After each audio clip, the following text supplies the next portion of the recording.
Hello दोस्तों, स्वागत है आप सभी का स्लीपी क्लासेस में। तो आज हम आपके प्रीक्योर और प्रीमिक्स एक साथ ही कवर करेंगे। तो शुरू करते हैं प्रीक्योर के साथ, जहां पर जितने भी आपके करंट अफेयर्स रहते हैं जो कि आपके एग्जाम पॉइंट ऑफ व्यू से रेलेवेंट है, आज हम वो डिस्कस करेंगे related to polity and international relations. ठीक है जी। तो सबसे पहला टॉपिक आपका पॉलिटी का ही है, जहां पर हम बात करेंगे कि आंध्र प्रदेश के हाई कोर्ट ने एक स्टेट इलेक्शन कमीशन द्वारा ऑर्डर लगाया गया था to restrain a minister at his home. तो वो उसे ओवर रूल करते हुए उस ऑर्डर को खारिज कर दिया है। तो बेसिकली सिनेरियो क्या है कि इसमें जो स्टेट इलेक्शन कमीशन है, उन्होंने जो वहाँ के आंध्र प्रदेश के पंचायत राज एंड रूरल डेवलपमेंट मिनिस्टर हैं, उन पर एक ऑर्डर लगाते हुए ये कहा कि उन्हें कन्फाइन कर दिया जाए उनके रेजिडेंस में अंटिल February 21, ताकि जो आपके ग्राम पंचायत इलेक्शन वहाँ पर होने हैं उसमें किसी प्रकार की बाधा ना आए या वो इसमें इन्वॉल्व ना हो। ठीक है जी। बट इसमें हाई कोर्ट ने इस ऑर्डर को हटा दिया है, इस पर ओवर रूल कर दिया है। और इसमें मिनिस्टर ने भी आर्ग्यू किया था कोर्ट में कि बेसिकली ये जो ऑर्डर लगाया गया था स्टेट इलेक्शन कमीशन द्वारा, ये उनकी जुरिस्डिक्शन से बाहर लगाया गया था और साथ के साथ ये वायलेशन है of articles 14 and 21 of the constitution. Article 14 में बात होती है आपकी इक्वलिटी बिफोर लॉ और आर्टिकल 21 में बात होती है right to life and personal liberty. ठीक है जी। तो ये आपको पता होने जरूरी है। तो अब लगे हाथ स्टेट इलेक्शन कमिश्नर के बारे में बात ही कर लेते हैं, किस तरीके से ये काम करते हैं, क्या क्या इनके पास पावर्स हैं। तो आर्टिकल 243 के ऑफ द कॉन्स्टिट्यूशन, उसके आधार पर बेसिकली इन्होंने ये ऑर्डर दिया था डीजीपी को कि उस मिनिस्टर को कन्फाइन कर दिया जाए उनके रेजिडेंशियल प्रेमिसेस में जब तक आपके लोकल ग्राम पंचायत इलेक्शंस पूरे नहीं हो जाते। ठीक है जी। और अब बात करें कि कौन सी कॉन्स्टिट्यूशन की आर्टिकल्स हैं जिसके आधार पर ये पावर्स ड्रॉ करते हैं, तो जैसे कि हमने बात की आर्टिकल 243 के, तो उसी के आधार पर जो स्टेट इलेक्शन कमिश्नर होंगे उनके पास पावर्स हैं कि वो सुपरिटेंडेंस कर सकते हैं, डायरेक्शन दे सकते हैं, कंट्रोल और प्रिपेयर कर सकते हैं of the electoral rolls and the conduct of all the elections to the panchayat and municipalities. तो सिर्फ पंचायत और म्यूनिसिपैलिटीज के इलेक्शंस तक ही इनकी जुरिस्डिक्शन है। अगर आपको पूछा जाए कि जो स्टेट में असेंबली इलेक्शंस होते हैं वो कौन कंडक्ट करवाता है, तो आपको कंफ्यूज नहीं होना है, वो आपका इलेक्शन कमीशन ही कंडक्ट करवाता है। और जो आपके स्टेट इलेक्शन कमिश्नर होते हैं वो आपके गवर्नर द्वारा अपॉइंट किए जाते हैं, जैसे कि जो आपके इलेक्शन कमिश्नर होते हैं वो आपके प्रेसिडेंट द्वारा अपॉइंट किए जाते हैं। ठीक है जी। तो इसमें आर्टिकल 243C3, जिसके आधार पर ये कहा गया है कि अगर स्टेट इलेक्शन कमीशन को किसी प्रकार की ज़रूरत होगी तो वो गवर्नर को रिक्वेस्ट करेंगे, और जब वो रिक्वेस्ट की जाएगी गवर्नर को, तो गवर्नर को इंश्योर करना है कि स्टेट इलेक्शन कमीशन को जो भी नेसेसरी स्टाफ की ज़रूरत है ठीक है जी, वो प्रोवाइड किया जाए, ताकि जो उनके फंक्शन और ड्यूटीज़ हैं स्टेट इलेक्शन कमीशन के, वो उसे अच्छे से पूरा कर सकें। ठीक है जी। तो जो आपका आर्टिकल 243 के है कॉन्स्टिट्यूशन का, जो कि आपका स्टेट इलेक्शन कमीशन से डील करता है, तो आर्टिकल 324 आपका डील करता है इलेक्शन कमीशन से। तो आपको याद करने में इतनी दिक्कत नहीं होगी, बस 3 को आगे ले आइए। आपका 324 इलेक्शन कमीशन से है, 243 आपका स्टेट इलेक्शन कमीशन से है। और जो इनका स्टेटस होता है वो सेम होता है जैसे कि इलेक्शन कमीशन का होता है। तो इसमें खास बात क्या है कि इंपॉर्टेंट केस है आपके लिए Kishan Singh Tomar versus the municipality corporation of the city of Ahmedabad, जिसके आधार पर सुप्रीम कोर्ट ने डायरेक्शन दी थी जितनी भी स्टेट गवर्नमेंट्स हैं कि उन्हें जो भी स्टेट इलेक्शन कमीशन द्वारा ऑर्डर निकाले जाएंगे उन्हें अबाइड करने की जरूरत है during the conduct of panchayat and municipal elections, जैसे कि वो इलेक्शन कमीशन के ऑर्डर्स को फॉलो करते हैं, उनकी इंस्ट्रक्शंस को फॉलो करते हैं during the assembly as well as parliament polls. ठीक है जी। तो इसमें जो कोर्ट्स होंगे वो भी इंटरफेयर नहीं कर सकते किसी भी प्रकार का जो भी कंडक्ट स्टेट इलेक्शन कमीशन द्वारा कंडक्ट किया जाएगा, जब भी वो इलेक्शंस वहां कंडक्ट कर रहे होंगे। जब एक बार आपका इलेक्टोरल प्रोसेस मोशन में आ गया तो उसके बाद किसी प्रकार की इंटरफेरेंस नहीं होगी, और ये आपके आर्टिकल 243O में मेंशन है। ठीक है जी। और सेम प्रोविजन आपके इलेक्शन कमीशन के लिए आपके आर्टिकल 329 में मेंशनड है। तो काफ़ी बेसिक्स डिटेल्स हमने यहाँ कवर करने की कोशिश की हैं। इसमें जो आपका किशन सिंह तोमर वाला केस है ये important exam point of view से, और कौन कौन से आर्टिकल आपके रिलेटेड हैं स्टेट इलेक्शन कमीशन से, ये भी इंपॉर्टेंट है। ठीक है जी। आइए सेकंड टॉपिक देखते हैं। यहाँ बात हो रही है विजयनगर के बारे में कि वो कर्नाटका का 31st डिस्ट्रिक्ट बना दिया गया है। हालांकि इतना ज़्यादा कुछ खास इसमें इंपॉर्टेंट है नहीं, बट जो चीज़ें खास हैं वो हम बात करते हैं। पहले आपके 30 डिस्ट्रिक्ट थे, 31 हो चुके हैं, और साथ के साथ ये बेसिकली जो बनाया गया है नया डिस्ट्रिक्ट, तो आपका बल्लारी डिस्ट्रिक्ट से इसका जो लैंड है वो कार्व आउट किया गया है under the Karnataka land revenue act of 1964। तो ये चीज़ आपके लिए इंपॉर्टेंट है कि कौन से प्रोविजन के आधार पर इसकी निर्माण हुआ है। ठीक है जी। विजयनगर के बारे में बात करें तो ये फेमस है for its UNESCO world heritage sites Hampi और विरूपक्षा टेम्पल के लिए। ठीक है जी। ये आपके लिए इंपॉर्टेंट पॉइंट्स हैं, और कौन कौन से 6 तालुकाज उनके अंडर आते हैं वो यहाँ पर मेंशन है। ठीक है जी। तो ये आप देख सकते हैं जो नया विजयनगर डिस्ट्रिक्ट बनाया गया है, यहाँ पर सारी डिटेल्स मेंशन है। तो काफ़ी सिंपल सा टॉपिक था, बट इसमें जो आपका एक्ट था वो इंपॉर्टेंट है। आइए थर्ड टॉपिक देखते हैं। यहाँ बात हो रही है अर्बन लोकल बॉडीज के रिफॉर्म्स के बारे में। तो गोवा आपका 6th स्टेट बन गया है to complete urban local bodies reforms, और इसी के चलते उन्हें एडिशनल बोरोइंग की परमिशन भी मिल गई ऑफ 223 करोड़। तो बेसिकली जो बाकी के 5 स्टेट्स हैं, कौन कौन से हैं जहां पर आपके रिफॉर्म्स इंप्लीमेंट किए जा चुके हैं? आंध्र प्रदेश, मध्य प्रदेश, मणिपुर, राजस्थान एंड तेलंगाना। इनके नाम आपको पता होने जरूरी है, ठीक है जी। इन लोगों ने, जितनी भी स्टेट गवर्नमेंट्स हैं यहाँ पर, अपने यूएलबी रिफॉर्म्स कंप्लीट कर लिए हैं। तो अगर अर्बन लोकल बॉडी रिफॉर्म्स के बारे में बात करें तो बेसिक सा एम इसका यही है। पहली बात, जितनी भी आपकी अर्बन लोकल बॉडीज हैं उनकी फाइनेंशियल स्ट्रेंथनिंग की जा सके, साथ के साथ उन्हें एनेबल किया जा सके कि वो better public health and sanitation services provide कर सकें अपने सिटीजन्स को, ठीक है जी। तो बेसिकली जितनी ही आपकी इकोनॉमिकली रिजुविनेटेड यूएलबीज होंगे वो उनके लिए ईजी होगा कि ताकि वो बेटर सिविक इंफ्रास्ट्रक्चर प्रोवाइड कर सकें। तो बात करें आपके रिफॉर्म्स के बारे में जो कि आपके डिपार्टमेंट ऑफ एक्सपेंडिचर द्वारा रखे गए हैं, तो इसके आधार पर जो आपका स्टेट होगा वो नोटिफाई करेगा floor rates of the property tax in ULBs which are in consonance with the prevailing circle rates. अर्थात अब आपको मैं एग्जाम्पल के तौर पर समझाने की कोशिश करूंगा। सपोज आप पुणे में रहते हैं, ठीक है जी। अब वहां का जो आपका ये जो बात की जा रही है floor rates of property tax और जो प्रिवेलिंग सर्कल रेट्स, इनका मतलब क्या है आपको ये समझना पहले ज़रूरी है कि वहाँ पर कोई एरिया है जहाँ पर किसी, हम कह सकते हैं कोई घर बना हुआ है, उसकी कीमत है 1 करोड़, ठीक है। जब कोई व्यक्ति होगा जो उस घर को खरीदने जा रहा है तो उनको रजिस्ट्रेशन भी करानी होगी, प्रॉपर्टी टैक्स भी देना होगा, बट जो सर्कलिंग रेट्स चल रहे हैं उसके वो आपके 70 लाख ही हैं। तो सरकार यहाँ चाहती है कि जो भी सर्कलिंग रेट्स हों वो आपके जो करंट रियल एस्टेट के रेट्स हैं उनके साथ ही चले, ठीक है जी। अगर सपोज ये भी आपका 1 करोड़ होता है तो उस व्यक्ति के लिए तो ठीक बात है, जितने की रजिस्ट्री हो रही है उतने का ही उनका घर है। बट अगर 70 लाख का होता है तो 30 लाख का यहाँ पर जो घपला वो इजीली ब्लैक मनी में कन्वर्ट की जा सकती है। तो इसमें क्या है कि अगर जो आपका सर्कल रेट है वो आपका 1.5 करोड़ होता है तो मतलब जितने का उनका घर है उससे 50 लाख ज़्यादा की उन्हें रजिस्ट्री करवानी पड़ रही है या उससे रिलेटेड उन्हें प्रॉपर्टी टैक्स वहाँ पे करना पड़ रहा है। तो इसमें स्टेट नोटिफाई करेगा जो भी फ्लोर रेट रहेगा, जो भी मिनिमम रेट रहेगा प्रॉपर्टी टैक्स के लिए, और ये जो भी वहां के सर्कल रेट्स प्रिवेल कर रहे होंगे उस दौरान उसी के कॉन्सोनेंस में ये रखे जाएंगे, ठीक है जी। और इसमें इंपॉर्टेंट क्यों है यूएलबीज के लिए? क्योंकि यूएलबीज के लिए बेसिकली 3 सोर्सेज ही होते हैं इनकम के, या तो आपका सेंटर द्वारा प्रोवाइड किए जाते हैं, या स्टेट द्वारा प्रोवाइड किए जाते हैं, या फिर आपके ये खुद ही जो आपके प्रॉपर्टी टैक्सेस कलेक्ट करते हैं उसी से ही इनकी फंक्शनिंग इंप्रूव होती है, ताकि जो वहां का इंफ्रास्ट्रक्चर है उस एरिया का उसको इंप्रूव करने में ये उसी टैक्स का वहां पर यूज करते हैं, ठीक है जी। तो ये बेसिक सी बात की गई है आपके इन रिफॉर्म्स में। आई होप आपको यहाँ पर समझ आ गया हो। और सेकंड पॉइंट में बात हो रही है कि floor rates of the user charges in respect to the provision of the water supply, drainage, sewage which reflect current cost and past inflation.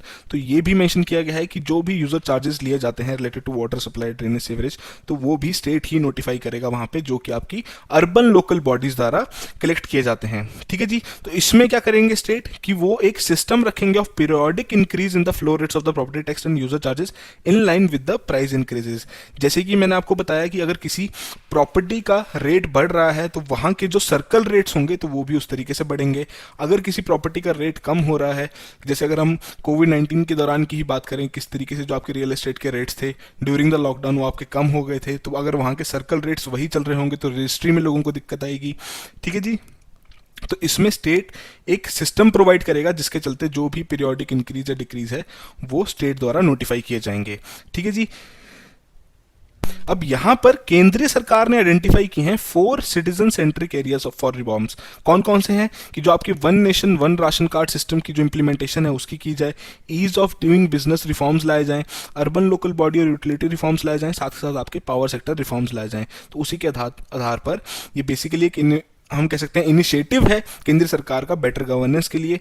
और इसमें से ये जितने भी आपको 4 सिटीजन सेंटरिंग एरियाज बताए गए हैं रिफॉर्म्स के लिए, तो अभी तक आपके 17 स्टेट्स ऐसे हैं जहां पर एक ना एक ये रिफॉर्म आपका शुरू हो चुका है। उन 17 में से आपके 13 स्टेट्स ऐसे हैं जहां पर आपका one nation one ration card scheme शुरू हो गई है। 12 स्टेट्स आपके ऐसे हैं जहां पर ease of doing business reform शुरू हो चुके हैं। 6 स्टेट्स आपके ऐसे हैं जहां पर आपके लोकल बॉडी रिफॉर्म शुरू हो चुके हैं, जैसे कि अभी हमने बात की। और 2 स्टेट्स आपके ऐसे हैं जहां पर आपके पावर सेक्टर रिफॉर्म्स शुरू हो गए हैं। तो आपका होमवर्क यही है कि आप देखिए कौन कौन से स्टेट्स हैं जहां पर आपके ये रिफॉर्म शुरू हो चुके हैं। तो काफ़ी सिंपल सा टॉपिक था। आई होप आपको यहाँ पर समझ आ गया हो किस तरीके से यहाँ पर स्टेट जो फ्लोर रेट्स असाइन करेगा किसी प्रॉपर्टी टैक्स के लिए, या जो यूज़र चार्जेस है उसके लिए भी फ्लोर रेट्स असाइन करेगा। फ्लोर रेट से मैं दोबारा बताना चाहूँगा आपको, फ्लोर रेट से कि जो मिनिमम चार्ज लेना है, ठीक है जी। एक सीलिंग रेट होता है, एक फ्लोर रेट होता है। तो आइए अगला टॉपिक देखते हैं। तो 4th टॉपिक में बात हो रही है कौन सा ऐसा लॉ है जिसके आधार पर जो हमारा नेशनल फ्लैग है ट्राई कलर, वो किसी डिसीज्ड की बॉडी पर रैप किया जा सकता है या ड्रेप की जा सकती है उससे। तो आपने देखा ही होगा जितने भी हमारे आर्म्ड फोर्सेस में होते हैं, जब भी ऐसी कोई अनचाही अनहोनी होती है या वो जब शहीद होते हैं, तो जब भी उनकी बॉडीज लाई जाती हैं तो वो आपके ट्राई कलर से रैप्ड होती हैं, ठीक है जी। तो रिसेंटली क्या हुआ है कि जो आपकी उत्तर प्रदेश में पीलीभीत डिस्ट्रिक्ट है, वहाँ पर पुलिस ने एक महिला और उनके बेटे को बुक किया है of a farmer who had died during the farmers agitation in Delhi under the prevention of insults to national honour act of 1971। तो ये पॉइंट आपके लिए इंपॉर्टेंट है एग्जाम पॉइंट ऑफ व्यू से। बेसिकली ये इसीलिए किया गया था, जब ये सुनने में आया था, ये जब ये देखा गया था that the body was allegedly draped in the national flag. तो बेसिकली जो आपका सेक्शन 2 है इस एक्ट का, उसी के आधार पर पुलिस ने वहाँ पर उस फैमिली मेम्बर्स को बुक किया है। तो काफ़ी आर्ग्यूमेंट चल रहा है इससे रिलेटेड कि ये जो ऑफेंस है, जो कि आपका prevention of the insults to national honour act के अंडर जो ये ऑफेंस है, ये शायद आपका तभी लागू होना चाहिए जब कोई इंटेंशनली डिसरिस्पेक्ट करे फ्लैग की।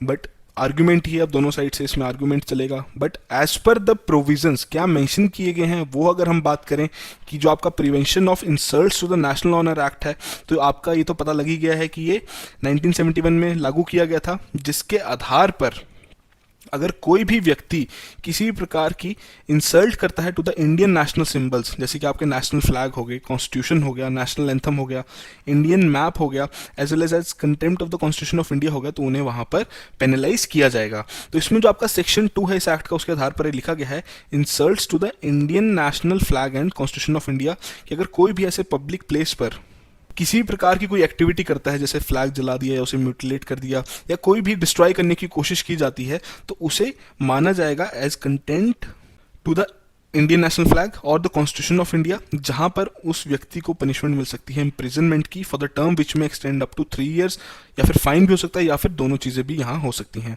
तो यहाँ पर आपको सेक्शन 2 के बारे में पता होना जरूरी है। इसे अपने नोट्स में अलग लिख लीजिए कि इस सेक्शन के आधार पर, और जो आपका prevention of insults to national honour act है उसके आधार पर ये आपकी रूलिंग्स रखी गई हैं, ठीक है जी, या ये आपके प्रोविजंस रखे गए हैं। प्रोविजंस आपका बेटर वर्ड रहेगा यहाँ पर।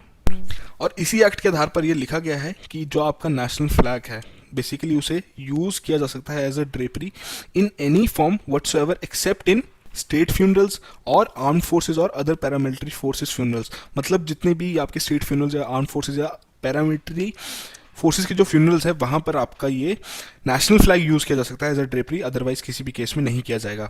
और सेम चीज जो हमारा जो हमारा flag code of India act sorry माफी चाहूंगा, जो हमारा फ्लैग कोड ऑफ इंडिया 2002 है, उसमें आपका सेक्शन 3.22 है, जिसके आधार पर ये सेम चीज लिखी गई है, ठीक है जी।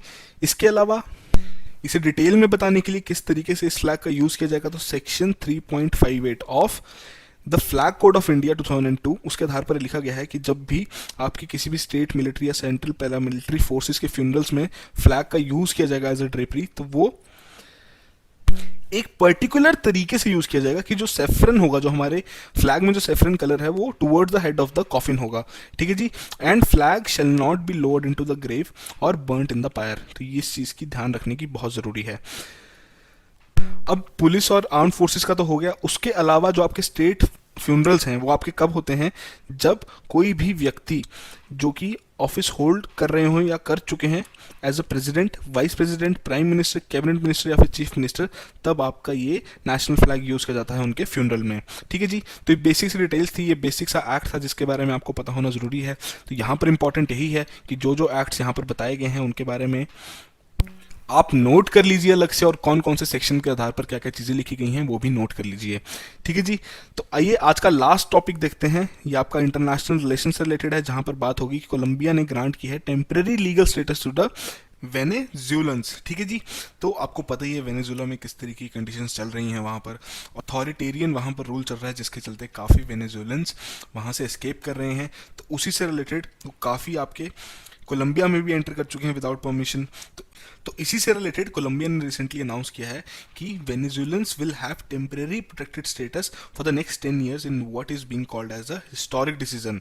ठीक है जी। और इस डिसीजन के चलते मोर देन 1.7 मिलियन वेनेजुलन्स जो कि कोलंबिया आ चुके हैं वेनेजुला से in the past few years, वो सभी कवर होंगे।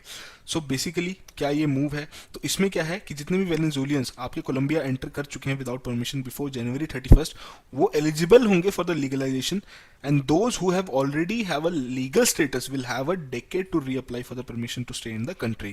ठीक है जी। तो ये जो टेम्पररी प्रोटेक्शन स्टैट्यूट है ये आपके वेनेजुएलन माइग्रेंट्स के लिए है जो कि अपनी डिक्टेटरशिप वाली जो कंट्री है वहां से भाग के आ गए हैं। इस मैकेनिज्म के चलते बेसिकली उनके पास समय है इमिग्रेशन स्टेटस लेने के लिए इन 10 ईयर्स, और पॉसिबिलिटी भी रहेगी कि उन्हें रेजिडेंट वीज़ा में मिल जाए 10 साल बाद। और कोलंबियन लॉ के हिसाब से देखा जाए तो फॉरेनर्स जितने भी रहते हैं वो इलेक्टोरल प्रोसेस में तो वोट नहीं कर सकते प्रेसिडेंसी की या फिर सेनेट की, बट वो पार्टिसिपेट कर सकते हैं in the electoral process for the mayor's office as well as the governor's office. तो ये एक थोड़ा सा इंपॉर्टेंट पॉइंट है यहाँ पर। तो अगर बात करें कि वेनेजुला में चल क्या रहा है, तो ये आपको पता ही है कि अभी वहाँ पर आपका अथॉरिटेरियन रूल चल रहा है, जिसके चलते काफ़ी वेनेजुलन्स वहाँ से छोड़ रहे हैं, और इंटरनेशनल कम्युनिटी में भी इसे इलेजिटिमेट बताया जा रहा है उस रूल को। तो कंट्री काफ़ी हद तक प्रॉब्लम्स फेस कर रही है सिंस द मिड 2010s, जब आपकी जो ग्लोबल बूम था कमोडिटीज़ में वो एंड कर गया था, जिसकी वजह से कंट्री स्लिप कर गई थी टू एन इकोनॉमिक क्राइसिस, और उसकी वजह से रिसेशन शुरू हो गया था 2014 में। और ये जो लैटिन अमेरिका की सबसे पुअरेस्ट कंट्रीज हैं उसमें से ये जो ऑयल डिपेंडेंट इकोनॉमी है ये काफ़ी ग्रो की थी जब आपका बूम आया था, और काफ़ी मैसिव इन्वेस्टमेंट्स भी आई थी in the social spending. But जब आपका इकोनॉमी कोलैप्स हो गया तो क्राइम रेट सबसे पहली बार डबल हो गया, जो कि हर एक कंट्री में होता है। इन्फ्लेशन भी मल्टीप्लाई होगी, जिसके चलते ये जो सिचुएशन थी ये काफ़ी वर्स होगी बाय द वेस्टर्न सेंक्शंस। ठीक है जी। और अभी की बात करें तो बेसिकली वहाँ पर हाइपर इन्फ्लेशन चल रही है, फूड और मेडिसिन की हेवीली शॉर्टेज है, इलेक्ट्रिसिटी ब्लैकआउट्स हैं। तो मतलब कंट्री से जो भाग रहे हैं वो बेसिकली अपना घर परिवार या अपनी हम कह सकते हैं लाइवलीहुड बचाने के लिए भाग रहे हैं। और यूएन के एस्टिमेट्स के हिसाब से देखा जाए तो over 90% of the country was living in poverty in April 2019, and an estimated 4.8 million Venezuelans have fled the country over to the other places in the Latin America and for the Caribbean countries as of February 2020। ठीक है जी। तभी इसीलिए Colombia ने काफ़ी एक हम कह सकते हैं एक बेटर नेबर का यहाँ पर रोल निभाया है। तो आज के हमारे 5 टॉपिक्स यहीं खत्म होते हैं। आई होप आपने यहाँ पर कुछ ना कुछ गेन ज़रूर किया हो। तो इसी तरीके से रेगुलरली आप करंट अफेयर्स फॉलो करते रहिए प्रीक्योर के माध्यम से। और अभी हम आपका प्रीमिक्स शुरू करेंगे, तो आइए शुरू करते हैं प्रीमिक्स के साथ। तो पहले क्वेश्चन में बात हो रही है आपकी मोशन ऑफ थैंक्स के बारे में, और आपसे पूछा जा रहा है कौन कौन सी स्टेटमेंट्स यहाँ पर इनकरेक्ट हैं। तो पहली स्टेटमेंट में लिख रहे हैं जो स्पीकर हैं वो एक एड्रेस करते हैं to the joint sitting of the parliament at the start of the budget session, जिसे हम मोशन ऑफ थैंक्स कहते हैं। सेकंड में कह रहे हैं it is also deemed to be as the no confidence motion. तो 2 स्टेटमेंट्स यहाँ दी गई हैं, उससे रिलेटेड कोड्स यहाँ मेंशन हैं। बहुत ही सिंपल सा ये टॉपिक आपसे यहाँ पे पूछा गया है। वीडियो पॉज कीजिए, इस क्वेश्चन को करेक्टली मार्क कीजिए। यहाँ पर आपकी पहली स्टेटमेंट गलत है, क्योंकि ये स्पीकर एड्रेस नहीं करते, ये आपके प्रेसिडेंट एड्रेस करते हैं। और रही बात इसकी नो कॉन्फिडेंस मोशन की, किस तरीके से आपका नो कॉन्फिडेंस मोशन माना जाता है, तो अभी एक्सप्लेनेशन में देखेंगे। तो रिसेंटली क्या हुआ है, about 50 speakers from 25 political parties participated in the debate in the Rajya Sabha on the motion of thanks lasting over 3 days। तो बेसिकली इसमें जो प्रेसिडेंट होते हैं वो एक एड्रेस करते हैं to the joint sitting of the parliament हर एक बजट सेशन के शुरू होने से पहले, जो कि आपका सरकार द्वारा वो डॉक्यूमेंट तैयार किया जाता है जिसमें उनकी अचीवमेंट्स के बारे में बताया जाता है। ठीक है जी। जब ये एड्रेस हो जाता है उसके बाद आपका मोशन ऑफ थैंक्स होता है हर एक हाउस में by the ruling party MPs, and during this session political parties discuss the motion of thanks, also suggesting amendments। तो जनरली क्या amendments रहती हैं to the motion of thanks, तो जो notices होंगे amendments में to the motion of thanks on the president's address can be tabled after the president has delivered the address। मतलब उनके एड्रेस के बाद ये amendments वहां पर रखी जा सकती हैं, टेबल की जा सकती हैं। amendments आपकी रेफर कर सकती हैं to the matters that were content in the address, जो कि उन्होंने अपने एड्रेस स्पीच में कहा है, as well as to the matters in the opinion of the member the address has fallen to mention. ठीक है जी, कि अगर कोई एक पर्टिकुलर मैटर है जो कि उस एड्रेस में कवर नहीं हुआ है तो उससे रिलेटेड भी अमेंडमेंट्स वहां पे रखी जा सकती हैं। साथ के साथ amendments can be move to the motion of thanks in such form as may be considered appropriate by the speaker. मतलब अब स्पीकर के डिस्क्रिप्शन पे भी यहाँ पर चीजें रख दी गई हैं, अगर उन्हें कुछ लगता है तो वो भी वहां पर बात रख सकते हैं। सिर्फ लिमिटेशंस क्या है कि इसमें जो मेंबर्स हैं वो रेफर नहीं कर सकते to the matters which are not directly responsible of the central government. मतलब यहाँ पर सिर्फ वही मैटर्स की बात की जा सकती है जो कि सेंट्रल गवर्नमेंट जिसके लिए रिस्पॉन्सिबल है, डायरेक्टली रिस्पॉन्सिबल है। और इसमें प्रेसिडेंट का नाम नहीं यूज किया जाता है, क्योंकि ये जो पूरी डिबेट है बेसिकली आपकी, इसमें सरकार द्वारा ही कंटेंट्स उसमें रखे गए हैं एड्रेस में, इसमें प्रेसिडेंट का कोई रोल नहीं है, तो इस पूरी डिबेट में प्रेसिडेंट को मेंशन नहीं किया जाता। ठीक है जी, तो जो प्रेसिडेंट का एड्रेस है और जो आपका मोशन ऑफ थैंक्स है ये आपके गवर्न किए जाते हैं by articles 86, exam point of view से बहुत जरूरी है, and 87 first part of the constitution and rules 16 to 24 of the rules of the procedure and conduct of business in लोक सभा।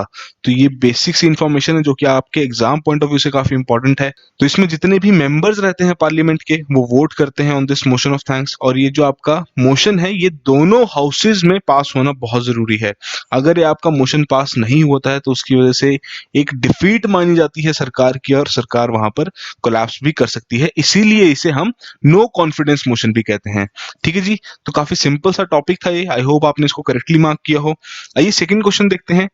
4 स्टेटमेंट्स आपको दी गई हैं और आपको बताना है कौन सी यूएन बॉडी के बारे में यहाँ पर बात हो रही है। पहले कह रहे हैं आपकी इंटर गवर्नमेंटल बॉडी है with in the UN system. Second में कह रहे हैं जो काउंसिल है इसकी क्रिएशन हुई थी 2006 में by the UN general assembly resolution 60/251।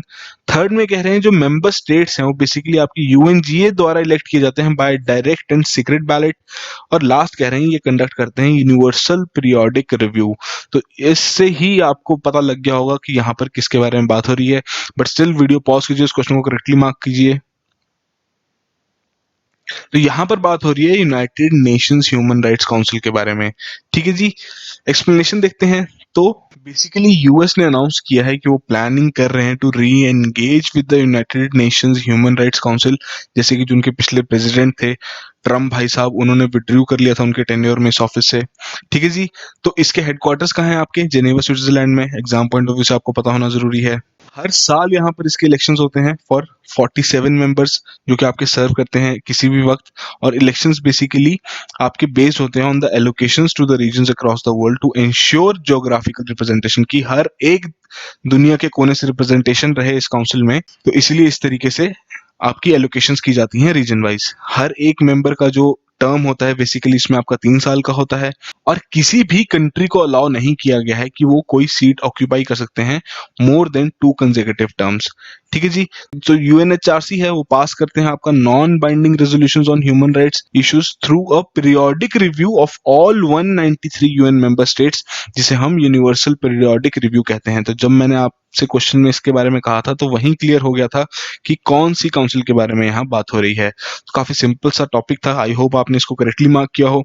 Third question देखते हैं। यहाँ पर आपको 3 स्टेटमेंट दी गई हैं और आपसे पूछा जा रहा है कौन कौन सी करेक्ट है with respect to Lokpal act of 2013। तो पहली स्टेटमेंट में बात कर रहे हैं, ये एक्ट आपका अलाउ करता है setting up of anti corruption ombudsman called Lokpal. ठीक है जी, at the centre and Lokayukta at the state level. Second में कह रहे हैं जो आपका लोकपाल है इसमें आपके चेयरपर्सन होते हैं और मैक्सिमम 8 मेंबर्स होते हैं। ठीक है जी, और लोकपाल के पास पावर है कि वो सुपरिटेंडेंस कर सकते हैं, डायरेक्शन कर सकते हैं over any investigation agency including the CBI for the cases refer to them by the ombudsman। ठीक है जी, जो कि आपके लोकपाल द्वारा रेफर किए जाएंगे। तो 3 स्टेटमेंट्स दी गई हैं, उससे रिलेटेड 4 कोड्स आपको यहाँ मेंशन है। बहुत सिंपल सी चीज आपसे पूछी गई है लोकपाल एक्ट के बारे में। वीडियो पॉज कीजिए, इस क्वेश्चन को डायरेक्टली मार्क कीजिए। तो यहाँ पर आपकी तीनों ही स्टेटमेंट बिल्कुल करेक्ट हैं। आइए एक्सप्लेनेशन देखते हैं।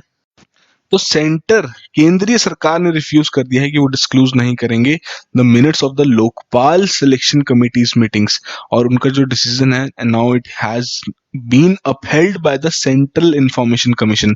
तो इसमें जो केंद्रीय सरकार है उन्होंने इन्वोक कर दी है एग्जेम्पशन क्लॉज जो कि आपका section 81E of the RTI act में मेंशन्ड है।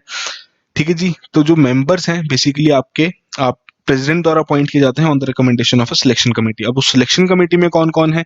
आपके प्राइम मिनिस्टर रहते हैं जो कि चेयरपर्सन होते हैं उस सिलेक्शन कमेटी के, speaker of the Lok Sabha, leader of opposition in the Lok Sabha, chief justice of India या फिर कोई भी जज जो कि चीफ जस्टिस ऑफ इंडिया द्वारा नॉमिनेट किए जाएंगे, और एक आपके एमिनेंट ज्यूरिस्ट रहते हैं। और 2016 की अमेंडमेंट हुई थी जिसके आधार पर जो लीडर रहेंगे of the single largest opposition party in the Lok Sabha वो मेंबर बन सकते हैं सिलेक्शन कमेटी के, अगर जो आपके रिकॉग्नाइज्ड लीडर ऑफ ऑपोजिशन है वो एब्सेंट रहते हैं। ठीक है जी। तो लोकपाल एक्ट ऑफ 2013 के आधार पर डिटेल्स देख लेते हैं थोड़ी बहुत, ये तो हम ऑलरेडी आपकी स्टेटमेंट में डिस्कस कर चुके हैं।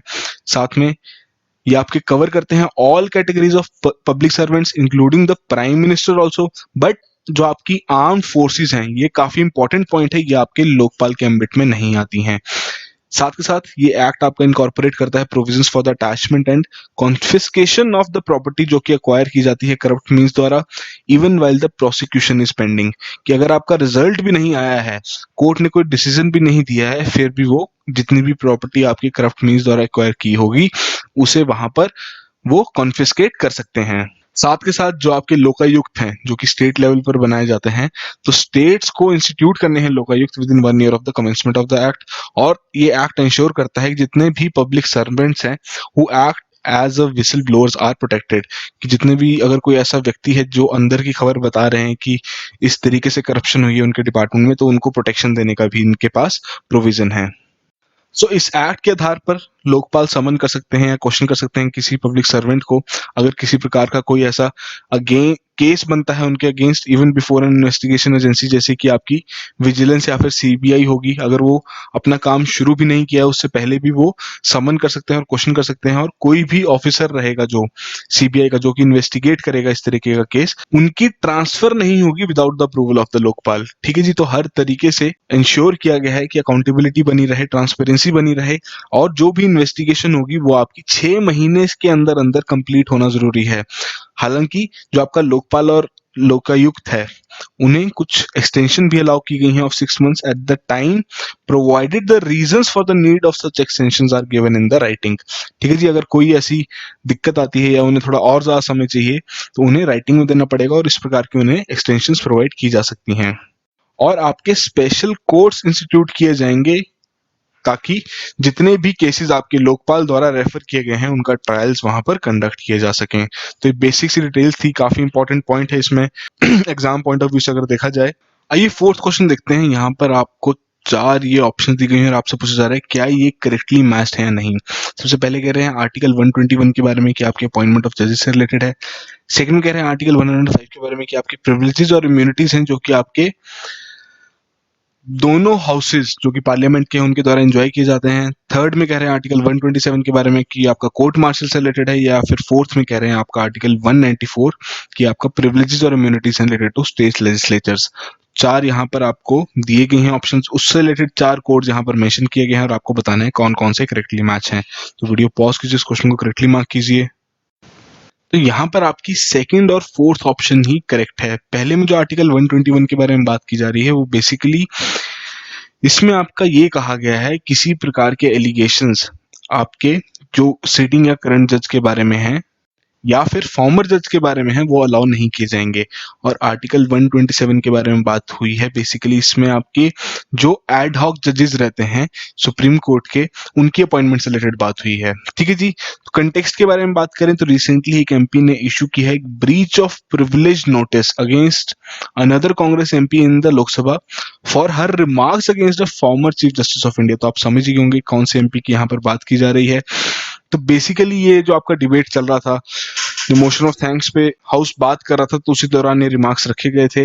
अब क्वेश्चन यहाँ पर ये है कि क्या किसी जज का कंडक्ट आपके किसी भी हाउस जैसे कि लोकसभा हो या राज्यसभा वहां पर डिस्कस किया जा सकता है? नहीं, क्योंकि आर्टिकल 121 के आधार पर तो ये कहा गया जैसे कि हमने बात की कि वो अलाउ नहीं करता किसी प्रकार के allegations to be levelled against a sitting और फॉर्मर जज। ठीक है जी।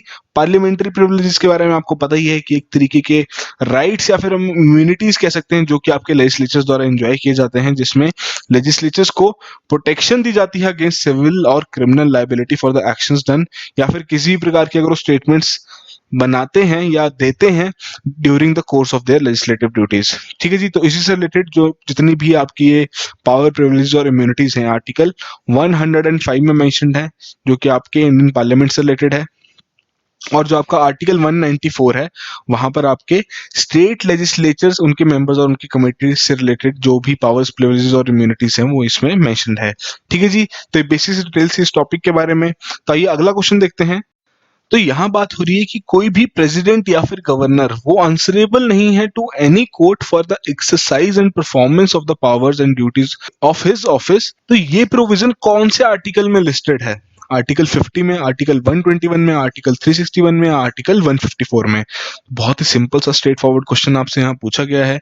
वीडियो पॉज कीजिए, इस क्वेश्चन को करेक्टली मार्क कीजिए। तो यहाँ पर आपकी करेक्ट ऑप्शन है आर्टिकल 361 में लिखा गया है। कंटेक्स्ट के बारे में बात करें तो रिसेंटली ही लॉ मिनिस्टर ने कहा है लोकसभा को कि जैसे जो आपकी इंडिपेंडेंस ऑफ जुडिशरी काफी इंटीग्रल पार्ट है of the basic structure of the constitution, उसी तरीके से जो principle of separation of powers है वो भी एक पार्ट है बेसिक स्ट्रक्चर का। ठीक है जी, तो बेसिकली उन्होंने यही कहा है कि जो गवर्नेंस और लॉ मेकिंग है that it should be left to the elected members of the legislature, और जो जुडिशरी है, जो उनकी डिस्क्रेशन है उसे एक्सरसाइज करनी चाहिए in accepting public interest litigations. तो बेसिकली ये रेफर करता है to the model of governance जहां पर आपका एग्जीक्यूटिव, लेजिस्लेचर और judicial powers are not concentrated in one body but instead divided into different branches. हालांकि आपका ये कॉन्स्टिट्यूशन में एक्सप्लिसिटली मेंशन नहीं है। आर्टिकल 50 के बारे में बात करें तो बेसिकली उसके चलते ये कहा गया है कि स्टेट शैल टेक स्टेप्स जिसके चलते जुडिशरी को सेपरेट किया जा सके एग्जीक्यूटिव से। तो ये बेसिक डिटेल्स थे आपके इस टॉपिक से रिलेटेड। आई होप आप में से सभी ने ही अच्छे से अटेम्प्ट किए हों ये 5 क्वेश्चंस। तो जो भी आपका स्कोर रहा है कमेंट बॉक्स में जरूर मेंशन कीजिए, और इसी तरीके से रेगुलरली डेली के 5 क्वेश्चंस आप प्रीमिक्स के माध्यम से सॉल्व करते रहिए, क्योंकि अब आपका प्रीलिम्स का समय भी नजदीक आ गया है। तो आप जितनी ज्यादा प्रैक्टिस करेंगे उतनी ही ज्यादा आपकी रिवीजन होगी, उतनी ही चीजें आप रिटेन कर पाएंगे और उतना ही बेटर आपकी प्रीलिम्स में परफॉर्मेंस होगी। ठीक है जी, so that will be all the very best.